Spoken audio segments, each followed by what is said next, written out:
Cole, son of Al Cole from CBS Radio and host of People of Distinction, the talk that gives an in-depth view of some of the most dynamic, intelligent, and successful people on the planet.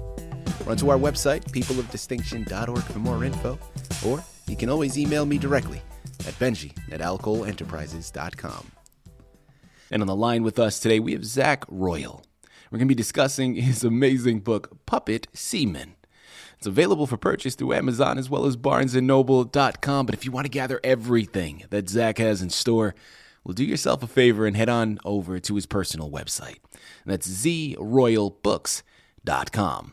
There you'll find more information on him, more information on his fantastic book. Be on the lookout and check back in frequently, because this is not the only book that Zach has written. Now, it's the only one available at this particular moment, but he has a couple of others that are going to be on the horizon and released very shortly that you're going to want to check back into. There's a sequel to this book, Puppet Semen, and then there's another one called Red Basement.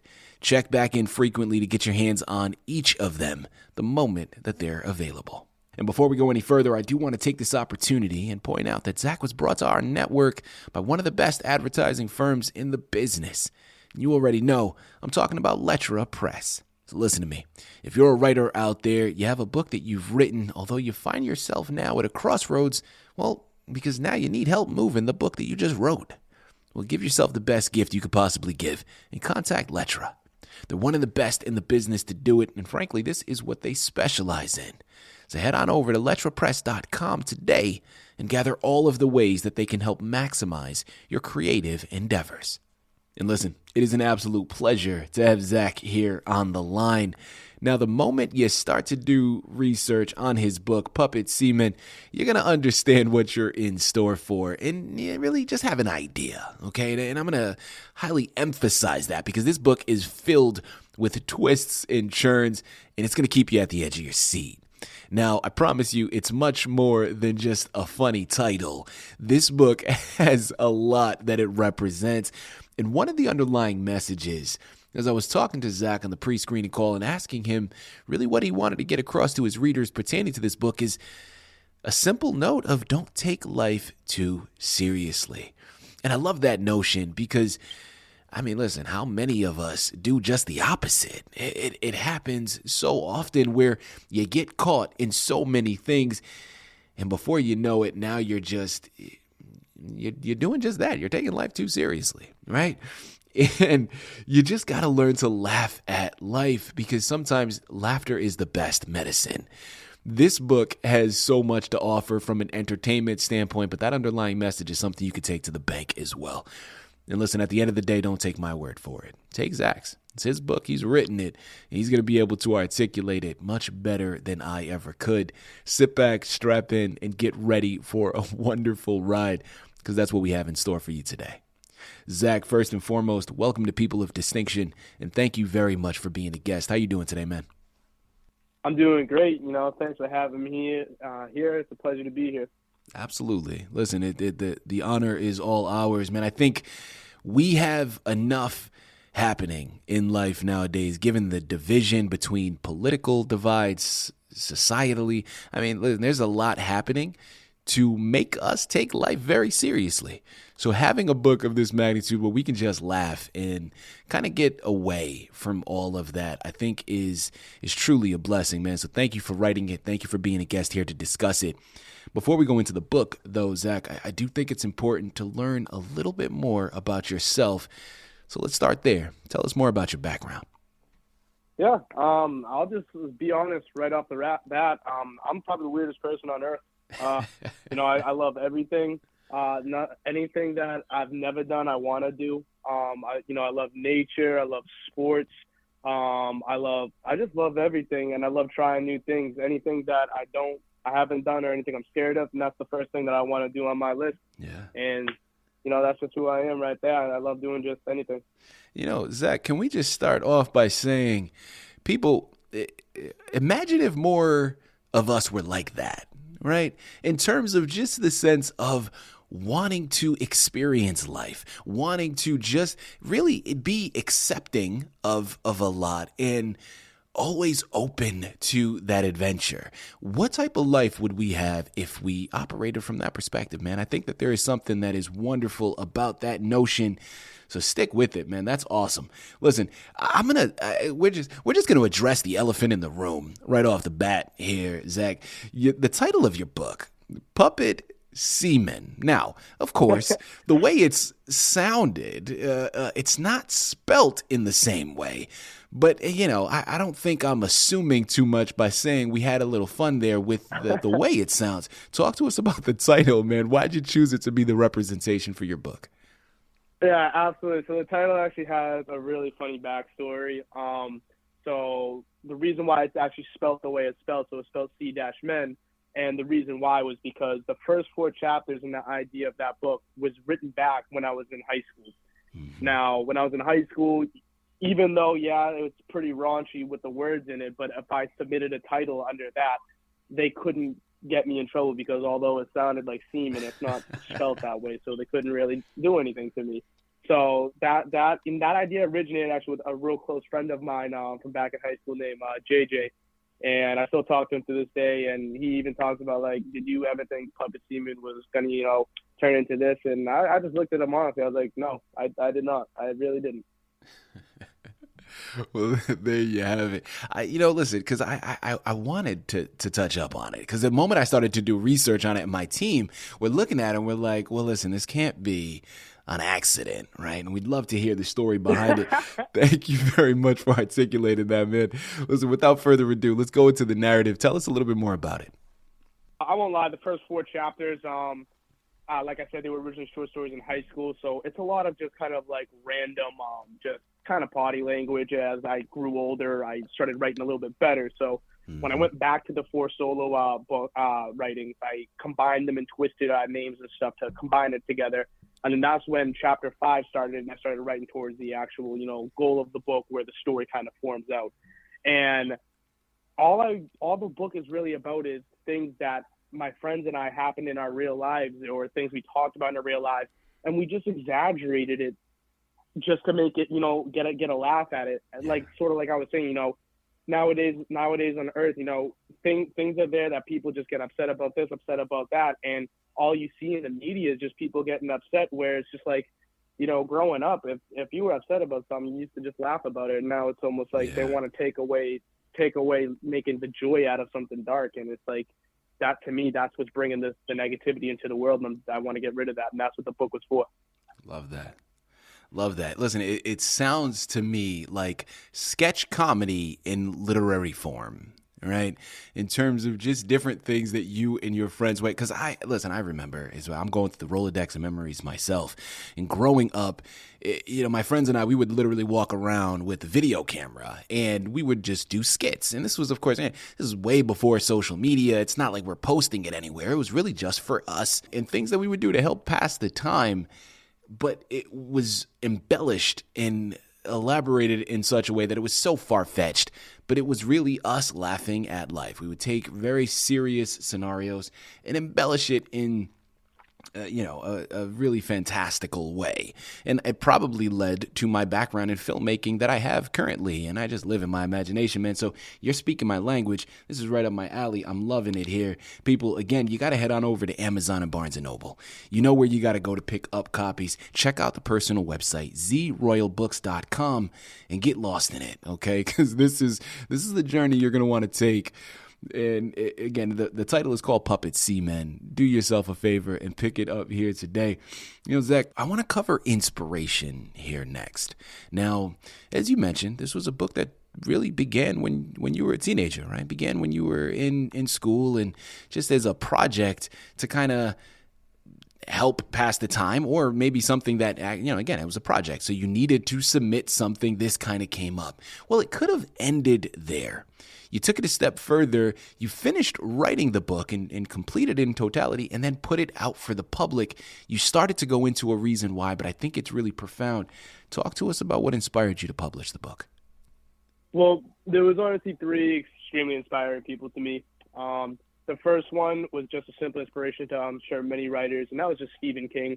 From a young age, I've loved his books. I've loved his movies, and I love how twisted his mind is. with all due respect, you don't make books like those without having a dark twist in your mind. I think that's brilliant. I don't think there's anything wrong with that. Yeah. And then the other inspiration, so as like I was saying, I was all into horror. My older brother, he was always in the comedy. Now, he was the type of comedy that is all written in puppet semen too, just making fun of things left and right. And I was the little brother of the family, so I was always the one being made fun of. So then when I would try, to make him laugh, I could never. So writing the book, that was one of the things I said to myself. I was like, I want to stay in a horror path, but I also want to make something that'll make not just anyone laugh too, but my brother laugh. Because my brother, he's got a very dark sense of humor. So I was thinking, dark humor, dark writing, I could intertwine that. But then the biggest inspiration is my junior year English teacher in high school. If he's listening to this, I can't thank you enough. His name was Mr. Bud, and he just pushed my academic skills to an I don't know how to even describe it. He pushed me, he trusted me, he believed in me, and to this day, he was probably one of the smartest men I've ever met in my life, and I just can't thank him enough because there was a time where, I had already written probably about the first 4 chapters already. I was not going to publish that. He was the one that would come up to me after class and say, dude, I understand that I'm always yelling at you for the stuff that you're writing, but you have talent and you need to work with it somewhere. And he honestly wanted me to take a serious route, but I told him, I said, one day, Mr. Bud, I was like, I am going to publish a book called Puppet Semen. And that happened. There you go. Shout out to Mr. Bud, right? I love that. There you have it. Zach, what would you say was a highlight for you, man, in this entire process? Or if not a highlight, something that surprised you that you weren't anticipating before you began? Honestly, what surprised me the most is probably going to be the corniest thing you've ever heard is, because I always thought it was corny when people said it's like, you really can achieve whatever you want. I don't come from a background with a lot of money. I don't come from a background, I wasn't the most popular kid in the world. I had friends, but, I wasn't Mr. Joe Cool or anything like that. And a lot of people were like, you're not going to make this book. No one would ever publish a book like that. No one would ever read a book like that. And if it were to get published, it's not going anywhere. And now it is. And it's just and I just remember, back before it was officially published, I would just have nights where I would just sit in a dark room by myself, just not even sad, just pissed off, what am I doing? Am I being the idiot? And, I just kept believing in myself and believing what Mr. Bud had said. And I was able to push it out there. Zach, I love what he just said here for so many reasons, but just from the standpoint of being a trailblazer, right? The side of being a trailblazer that people don't generally talk about is all of the negativity that comes with it, right? Because let's analyze that for a second, because when you're a trailblazer, you're doing something for the first time. Well, listen, because it's the first time, people can't see the vision. They can't understand what you're doing. So you're going to be greeted with negativity. You're going to be greeted with doubt. And a lot of times, and I love this from an artist perspective, a lot of times art is met with negativity and whenever you choose that particular road, and listen, as an artist myself, let's just say we don't get into it for the financial freedom because although it's there, it's a very small percentage, right? You get into it for the love of your particular craft. But when you're doing it, absolutely, other people are casting their fear and their discouragement onto you. Right? And that's really where it comes from. And I remember being young and being greeted by a lot of that. And it made me doubt myself. But as I got older and analyzed it and shifted my circle, right? And being around people that were like-minded and accomplishing similar things, you start to realize that, again, other people are casting their particular fear and doubt and insecurities onto you. And it's not about you. Zach, I'm going to go down the rabbit hole here a little bit with this next one. But your book is otherworldly, right? I mean, listen, it's puppets, it's outer space, it's sci-fi, it's all over the place. I'm loving it. Well, I want to ask you, as the creator of this, if you could enter the world of the book that you've created, which page would you land on and why? That is a fantastic question. Wow. I'd either have to say the scene where the character is introduced as Long Neck, just because when I wrote that character, Like that's what I mean about my weirdness just came out. Like for crying out loud, his name's Long Neck. Just an absolutely disturbing creature that I decided to write, and I would love to interact with him, I would say. And then the other scene I'd have to say might be at the end on the Dallas Cowboys football field with Ted Cruz. Because I can't say no to that. I mean, I'd have to speak to him. I'd love to see what he thinks. I'd love to, if he were to read this book, I'd love for him to be like, do you really think of me like this? I would love to hear what he actually thinks about like what I wrote. Like, because he seems like a genuine funny guy, honestly, as well. Like, you know, I've seen him like make jokes and prods about him being a Zodiac killer. That's what he is in the book. He's a Zodiac killer. So like, and you know, I've seen him joke about that on his Twitter and stuff before. So I would love to see his reaction. Just be like, what the hell did you write and why? Like, there you have it. There you have it. I love it, man. Thank you very much for entertaining us and going down that route. People, as I mentioned, Puppet Seamen is just the beginning, okay? That's the book that's really going to start your journey. Make sure to check out the sequel the moment it becomes released. But we have another book that he is also in the process of writing, still in creation, but that one's called Red Basement. I want to take an opportunity to switch gears here, Zach. Talk to us about Red Basement and give us a brief synopsis of what that one entails.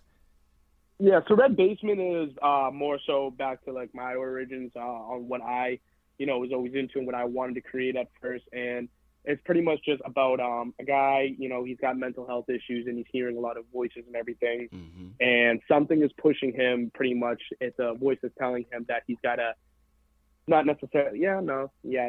He's got to dismember bodies. And then after he dismembers them, he takes the blood and he continues painting his basement with the blood. I'm not going to spoil why he's doing this or what it's going to lead up to, but it's just about a sick individual that is, you know, going through a mental state that is just eventually going to lead to a path of destruction. People, listen, I'm telling you, man, this is something geared for the Hollywood screen. This is something that I would not be surprised if we see either on a television screen near you or the Hollywood screen, because these are things that are completely original and something that we need right now. Take it from somebody that works in the industry, man. This is something that absolutely is a breath of fresh air. I'm loving it here. As we close out, my final question here for you, Zach. We've discussed so much information pertaining to your book, Puppet Seamen. We talked about your book, Red Basement. We know that there's a sequel to Puppet Seamen on the horizon. But is there anything we haven't yet discussed that you really want to make sure our listening audience is aware of? One thing that I would love to get a chance to in the future, I don't think I'm ready for it yet, and I want to, you know, I really want to branch off on the Puppet Seamen universe first. Like, Puppet Seamen, like that book specifically, it belongs on screens in my opinion, because you can't picture what I'm imagining. So that really belongs on the screen, and you know that's my big thing that I'm working for. But if I can get that on screen, and you know we can progress with that in the near future, not necessarily near, but when I'm, you know, established and I have the time, I would love to honestly try to write a comic book. I find them very interesting. I find Batman and Spider-Man interesting. And I was told to read a few from Grant Morrison and Frank Miller, and I just found it very interesting, you know, trying to write something serious but action-packed. So, like, that would be cool, like, in the future, you know, like, to be able to, like, get around there. And the reason why I believe it belongs on the big screen, it's not because I believe in my project. It's not because I think it's good. It's because exactly what you said. There's nothing like this. You're not going to find another book. Like, you can't relate it to. The closest thing you could say is maybe Seth Rogen's Sausage Party. But even still, they're two completely different things. So I really think it belongs on the big screen because this is something that we haven't seen yet. And like you said, originality is lacking right now. Zach, listen, it can be done, right? It by no means will it be easy, right? I mean, there's a journey to it, and there are obstacles to overcome. But listen, you had your fair share of doubters when it came to just writing and publishing Puppet Seamen. You got that accomplished. So comic books, that's well within the line, and you continue to promote this book. I absolutely have no doubt that you're going to be approached and get that onto the silver screen very shortly as well. Because like I said, man, this is sketch comedy in literary form, and all it needs to do is just be translated. People, I'm going to say it for you again. I know I don't have to, but I'm going to re-impress it one last time. We're here on the line with Zach Royal. We finished discussing his amazing book, Puppet Seamen, available for purchase through Amazon, Barnes & Noble. Check out his personal website, zroyalbooks.com today, and gather everything that he has in store, because there are more books set to be released on the horizon that you're going to want to get lost in as well. Zach, this has been a pleasure, man. An absolute delight. Thank you once again for being a guest on People of Distinction. Thank you so much. It was an honor to be here. This was a great time and experience.